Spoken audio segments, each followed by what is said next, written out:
El analista Jaimito mencionó que el pueblo, el 7 de junio, el pueblo va a izar la bandera, pero la bandera de color negro. El pueblo está de luto por las masacres. Jaimito también mencionó que de nada serviría que el Perú se convierta pues en federalismo, porque las empresas siempre estarán en unas cuantas manos. Vamos a escuchar pasajes de sus análisis. Para desarrollarme como seres humanos. Pero ahí está, la clase dominante no quiere.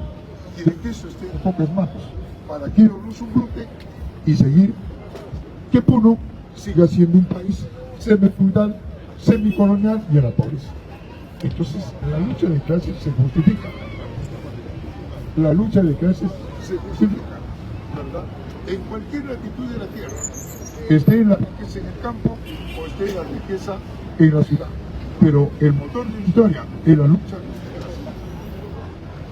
Sí, pero el punto era así. ¿Por qué, por ejemplo, a diferencia de, por ejemplo, de Colombia o de Ecuador o de México, donde hubo más, digamos, más concentración de riqueza, más progreso económico en las ciudades serranas, mientras que acá fue en la costa? ¿Por qué se dio esa diferencia? Es que vuelvo a repetir, esa es la naturaleza, esa es la naturaleza. Mira, hay riqueza, las empresas exploradoras, no,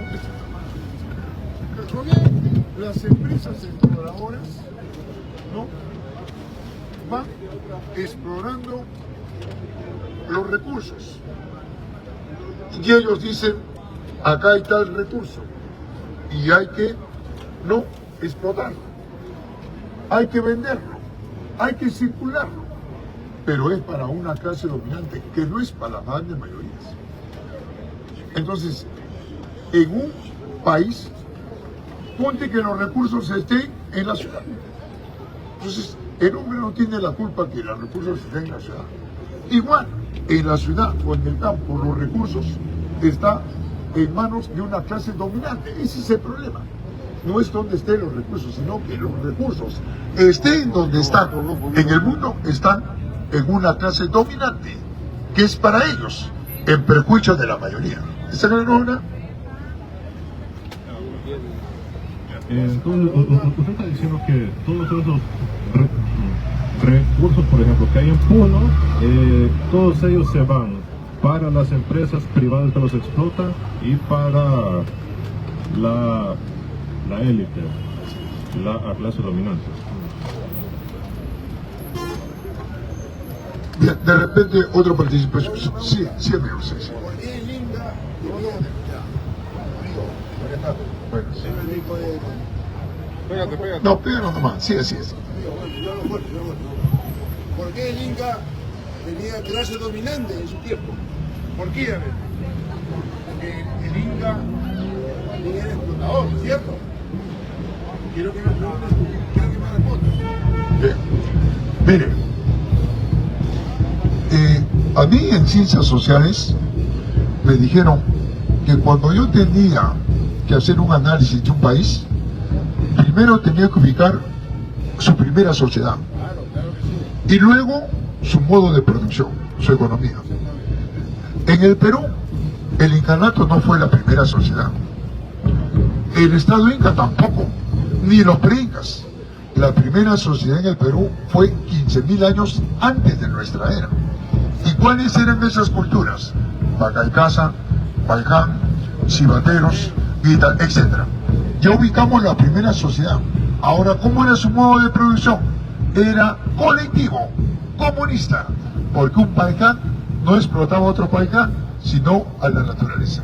Así es, compañero. ¿Bien? ¿Alguna otra pregunta, compañeros? ¿Alguna otra participación? ¿Sí? ¿Ninguna? Prosigo entonces, sí, lo hago para no cansarlos, porque hay compañeros que de repente no están de acuerdo con mis ideas, y al menos acá en esta asamblea es bueno eso, ¿ya, compañero? Que participen de diferentes ideologías, ¿ya, compañero? ¿Bien? ¿Ninguna? Profesor, sí. El Estado, ahora con ese cuento de la Día de la Bandera, ¿qué está pasando, profesor? Bueno, hay varias voces que se dicen. Uno, por ejemplo, dijo, acá no se va a izar el pabellón nacional por el Día de la Bandera. Acá se va a izar el pabellón de color negro, porque no hay justicia hasta ahora. Ni un detenido, ni un preso, frente a esa masacre que prácticamente ha corrido en todo el mundo. Y por ahí he escuchado otra voz en el Congreso que dice que pretenden anular el Día de la Bandera. ¿Te das cuenta, compañero? Entonces, hay cosas que se dan, amigo, ¿no? Porque obviamente el pueblo está enardecido. Y obviamente es el pueblo. Y recuerda que el pueblo es el soberano. Y está por encima del Estado, por encima de la Corte, por encima del tribunal y por encima de los poderes. Nosotros. ¿Ya, amigo?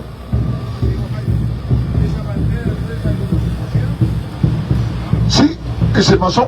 Claro, así es. Claro. No. Sí, son libres, pero ellos se emanciparon a la burguesía. Claro, nosotros no, pues. Nosotros no somos la gran burguesía. La gran burguesía. Claro. Así es, la gran burguesía. La gran burguesía es la clase dominante, que hasta ahora siguen gobernando. ¿Quiénes? Los grupos de poder. ¿Me dejo entender? Nosotros conformamos el pueblo, y el pueblo hasta ahora sigue luchando, más de 201 años. ¿Para qué? Para recuperar nuestros recursos. No es por otra cosa que recuperarlo. Y un ejemplo lo está dando Puno. Ahora de una manera gradual. El litio va a ser del puneño, el estaño, el uranio, pero algo más, el agro. Pero algo que nos falta, esa gran zona comercial donde entran de divisas millones, Juliaca. Entonces, hoy en día, el puneño se está programando y dice que de acá a unos años ya no va a tener ese 75% de niños con desnutrición crónica infantil, porque recursos le sobran. El problema estaba en manos de los grupos de poder. Entonces, y eso es en todo el Perú y obviamente también en el mundo. ¿Ya, compañeros? Bien, compañerito, voy a proseguir, pero antes apoya un poco estas clases, estas conferencias. ¿Esto dónde hay? ¿Esto dónde hay? Ya no hay en la universidad esto. Ya no hay en el Estado, en el canal, ya no hay esto, compañeros. Esto solamente hay ahora acá, ¿ya, compañerito? Entonces, los amigos que de repente tengan voluntad, ¿no? Aportan. Ya, compañeros, paso por acá, termino por acá y seguimos con las preguntas. Gracias, hijo. Gracias, hijo. Muy agradecido. Gracias, hijo. Gracias, hijo. Gracias. A ver, amiguito, por ahí colaborando hijo. con el profesor. Gracias. El profesor pues hace una bonita labor, educarnos, de impartir clase pedagógica, ¿no? Todos los días, y entonces eso merece un aporte voluntario de parte de cada uno de nosotros. Muchísimas gracias por ese aporte, se le agradece. No, acá sí se hace escuela política y el profesor, pues, es la labor no más loable que imparte, y eso pues merece un apoyo voluntario de parte de cada uno de nosotros. Muchísimas gracias, se agradece a ese pago, a ese aporte, a la cátedra, a la exposición. Estamos en rol de preguntas, no se olviden, preguntan, hay micro. Bienvenido, adelante. Adelante. Hay una pregunta. Dime la vacía. Repito, de lo que hablarías tú de Puno, ¿no sería así como una región federal, ¿no? Tanto en lo económico, político, en lo religioso? Y ese modelo no podrá reclamar todas las demás regiones como un ejemplo. ¿Podría ser eso? Bueno, el problema de federal es un problema de forma o de fondo. El problema de ser un territorio federal es un problema de coyuntura o de estructura, porque el problema de fondo es estructural. Y el marco estructural está basado en su economía. ¿Qué economía va a elaborar Puno para que se desarrolle el pueblo puneño? Porque en el mundo solamente hay dos modos de producción: el modo de producción privado y el modo de producción colectivo. Si es el modo de producción colectivo, bienvenido, porque entonces, ¿de qué nos valdría a nosotros ser federales? ¿De qué? De nada. Pero si tenemos un modelo económico que sirve para el desarrollo de Puno, de las fuerzas productivas, y que la riqueza esté en manos de todos, bienvenido.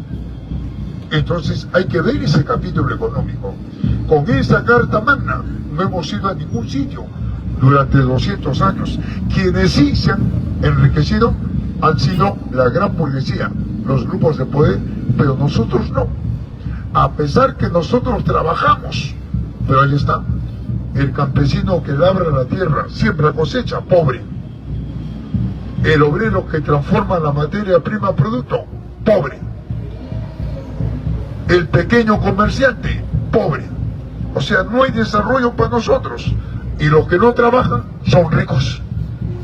Los que controlan al trabajador se han enriquecido. Entonces, amigo, todo eso se debe a qué? A que la Carta Magna no ha cambiado. Sigue siendo la propiedad privada. Y si nosotros ponemos otro presidente, va a ser igual. Porque la estructura económica está en manos de ellos y no de nosotros. ¿Ya, amigo? ¿No? Bien, compañero, de repente otra participación. Sí, amigos, ¿alguna? Sí. Vaya, gracias. Sí, otra participación por ahí. ¿Ninguna pregunta? Bien, amigos.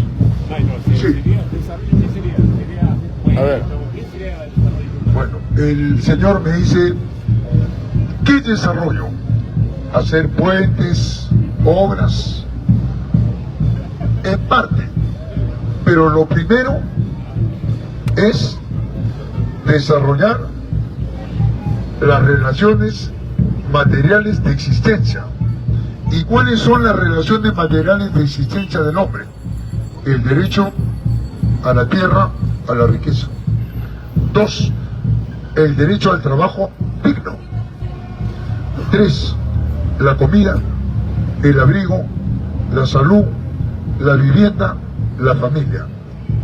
Eso es lo primero. Y luego ya vendrán pues las carreteras, las obras, etc. Pero una persona que no cumple con esas necesidades está destinado a ser o a enfermarse. Y un hombre enfermo ya no funciona. Entonces lo primero es tener contacto con nuestros recursos. Y luego ya hablaremos de las obras, etcétera, etcétera. Bien, compañero. Bien. ¿Alguna otra pregunta, no, compañero? Sí, amigo, ¿no? ¿Alguna otra participación? ¿Sí? ¿Ahí? ¿Ahí? ¿Por ahí? ¿No? Bien. Entonces, estamos viendo de que Cajamarca tiene los yacimientos mineros. Estamos viendo que Loreto tiene el caucho, la madera, el petróleo. Estamos viendo que la franja costera, todos los departamentos o regiones de la costa tienen el mar. Y este mar no tiene lo que de repente han dejado de tener otros o no la tienen. Nosotros, ¿qué tenemos? Un material hidrobiológico que no la tiene en el mundo casi nadie. Somos uno de los primeros países en la producción de harina de pescado, porque ese material hidrobiológico no la tiene casi nadie. Pero ahí está, mira la franja costera, lleno de barriadas, delincuentes, fíjate, pero ellos no tienen la culpa, sino que esos recursos están en manos de las grandes transnacionales, están en manos de las grandes corporaciones, están en manos del capitalismo. Y el capitalismo no está para ver la sociedad. El capitalismo está para saquear los recursos. Y arriba se benefician grupos de poder, las grandes transnacionales, las grandes corporaciones. Entonces, vivimos en un país, ¿no?, en donde tenemos de todo. Y los que trabajan son pobres. Y los que no trabajan son ricos. Eso tenemos que cambiarlo. El que no trabaja tiene que ser pobre. Y el que trabaja tiene que ser rico. Pero ahí está, pues, vivimos todo lo contrario. Entonces, se justifica los reclamos y las movilizaciones, no solamente del pueblo peruano, sino de los pueblos en el mundo. Fíjate, Europa, en crisis. ¿No te dijeron que Europa era un sector del globo desarrollado? La historia te dice que no. Te dice que en España, que en Francia, en Alemania, en el Reino Unido, hay pobres y ricos. No existe un país desarrollado.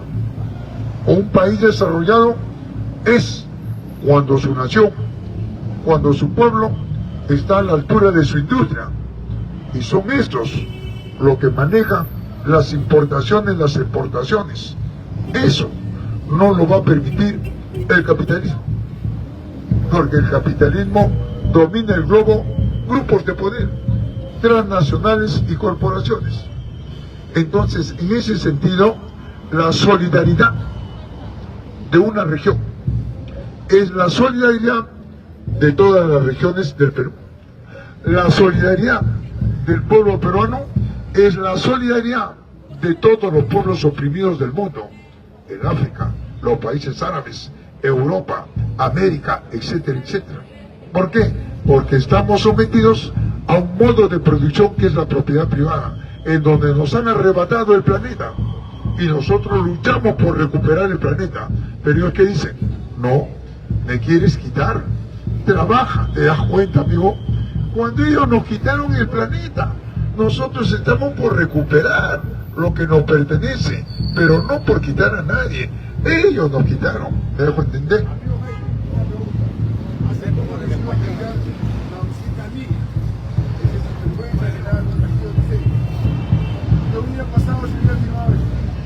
¿Bien? La 200 millas peruanas. Sí, es que las 200 millas nunca han sido nuestras. Las 200 millas lo controla el capitalismo a través del Estado. Lo que estamos viendo con Castillo es un conflicto al interior del Estado de poderes, unos que quieren estatizar y otros privatizar, pero ninguno de los dos le van a dar el control al pueblo peruano.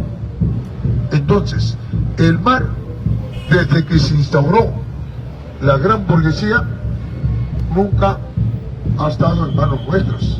Ellos contratan con los grandes transnacionales, con las grandes corporaciones de diferentes países para llegar a un arreglo entre Estado, burguesía y transnacionales. Operan y entre ellos negocian, pero para nosotros no hay nada. Eso es.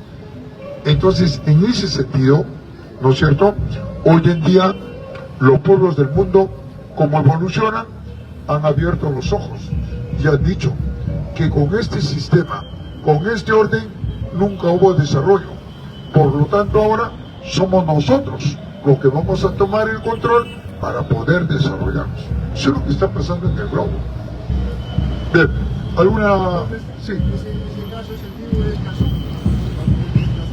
Así es, amigo. Claro, si no, que lo revisten, lo cambian solamente, ¿no?, de vestido, pero en el fondo es lo mismo. Nosotros lo que queremos es que el que transforma la materia prima o el que labra la tierra, siembra y cosecha, él tenga que controlarlo. Eso es lo que queremos, no el Estado. Bien, bueno. ¿Alguna otra participación, no, compañero? Sí, amigo, sí, adelante. bien pegado a la boca, ¿no? Pero todo el pueblo sabrá lo que es Escazú, puede darle un poquito de... Bueno, es una organización, una empresa al servicio del sistema. Sí, dale. Ya comenté, disculpe. Aló. Que hablan de capitalismo, quiere decir hasta Estados Unidos es capitalista, Rusia es comunista. Yo quisiera hacer una pregunta. ¿Por qué hay enfrentamientos entre Rusia y Estados Unidos? ¿Y ustedes, dónde está usted? Bien, es que Norteamérica no es capitalista, Estados Unidos no es capitalista y Rusia tampoco es comunista. Eso es lo que nos han hecho creer. Y si tú tienes la oportunidad de venir otros días, acá cuando vienen esos señores, no vienen a intercambiar ideas, no, vienen a difamar, pero no intercambian ideas. Mira, Norteamérica en su primera sociedad fue comunista. ¿Quiénes eran comunistas? Los yanquis. ¿Cómo estaba conformada esa primera sociedad? Los navajos, los chiroques, los pieles rojas, los comanches, los apaches. O sea, eran dueños de todo ese territorio. ¿Qué pasó? Llegaron los anglosajones, los ingleses, y con fuertes los desplazaron. Se apoderaron y instauraron los Estados Unidos de Norteamérica. ¿Quién se desarrolló ahí? No el yanqui, no el pobre, no el que hacía el trabajo colectivo. Se desarrolló una casta social de ricos. Se enriquecieron a través de lo que le quitaron al yanqui, a los pobres. Se desarrollaron los Rockefeller, los Morgan, los Hammer, los Ford, esos son los que están gobernando ahora, pero no el pueblo que es explotado. Miren Norteamérica, esta clase dominante, para detener la protesta popular norteamericana, no, le ha grabado el impuesto de sobreganancia a los archimillonarios. ¿Pero para qué? Para darle dádivas, estipendios, bonos al pueblo y no pueda insurgir. ¿Qué te parece? La deuda externa de Norteamérica, 31 billones de dólares, billones. 1 billón es 1 millón de millones. ¿Cómo puedo decir yo que Norteamérica es un país desarrollado? ¿O es un país capitalista? Capitalistas son grupos de poder, que ya lo dije, pero no el pueblo norteamericano. Y en Norteamérica se agudiza la lucha de clases. ¿Y qué ha hecho el presidente, el mandatario John Biden, para poder controlar esa protesta popular? Ha tenido que ocupar otros territorios por sus recursos. Por eso Ucrania. ¿Qué quería en Ucrania? Quería el grano, quería el trigo, y Ucrania es uno de los primeros en el mundo en exportación de harina de trigo. Quería el maíz, las papas, Ucrania. ¿Qué más quería? Los hidrocarburos, el gas, el petróleo, el acero. ¿Qué más quería? Lo más preciado que ahora hay, el titanio. ¿Y por qué quería Norteamérica el titanio? Porque es la materia prima de las naves espaciales. Y no lo logró, porque el pueblo ucraniano dijo que venga Rusia, porque recuerda que Ucrania fue un distrito de la URSS, de la Unión de Repúblicas Socialistas, y el 85% del pueblo ucraniano es ruso y habla ruso. Y Zelensky, el mandatario de Ucrania, que es el presidente, es fascista y no puede ver a la gente de color. Quiere la raza aria, la raza superior. No puede ver al judío, no puede ver al ruso o al que habla ruso. Y por eso es que perdió. ¿Quién estaba detrás de Zelensky? Estaba Norteamérica, estaba la OTAN, la Unión Europea. ¿Y qué dijo Joe Biden? Dijo que lo sancionen a Rusia. Ya no va a ser proveedor, no le compren. Y Rusia dijo, ¿qué? ¿Ya no quieres energía? Europa, bien, le bajó la palanca y lo ofició. pero la culpa no lo tiene Rusia, ni el pueblo europeo, lo tiene John Biden. Le dio la orden a los gobiernos de Europa y recortaron la energía. No hay aire acondicionado, no hay calefacción. Y los pueblos comenzaron a irse contra sus gobiernos. Y ahora que viene la segunda parte, la segunda sanción, John Biden ha ordenado para que las empresas de Europa no le vendan nada a Rusia. Y las empresas han pegado el grito al cielo. Como yo no puedo vender, yo vendo al que me paga más y al que me compra. Fíjate. Entonces, amigo, todo esto no ha hecho de que Norteamérica se debilite hoy en día. Ahora el caso de Rusia. Rusia nunca llegó a ser comunista. Recuerda, amigo, que Lenin y luego Stalin no consolidaron siquiera el socialismo y menos el comunismo. Recuerda que Stalin tenía que consolidar la industria pesada, el quinquenio. No murió el 54 y a la muerte del 54 Stalin dejó un delfín para que consolide el socialismo, Malenkov. ¿Y qué le hicieron? Le hicieron un complot a Malenkov. ¿Quién instauró? Se instauró, ¿quién? Nikita Khrushchev. Y Nikita Khrushchev dio el golpe, restauró el capitalismo en el 20º Congreso del PECUS y planteó la coexistencia pacífica. Eso es lo que hay en Rusia hoy día, capitalismo de Estado. ¿Ya compañero? Bien, amigo. Bien, amigos, ¿alguna otra participación, compañero? De repente, ¿alguna otra pregunta? ¿Sí? ¿Sí? ¿Ninguna, compañero? ¿Por acá? ¿Por acá? ¿Ni una? ¿Por acá? ¿Por acá? ¿Por acá? Ni una. Prosigo entonces, compañero. Sí, adelante. Acá. A ver, el amigo. Sí, luego ahí. Sí. Un ratito. Jaimito, ¿qué de cierto, no? De que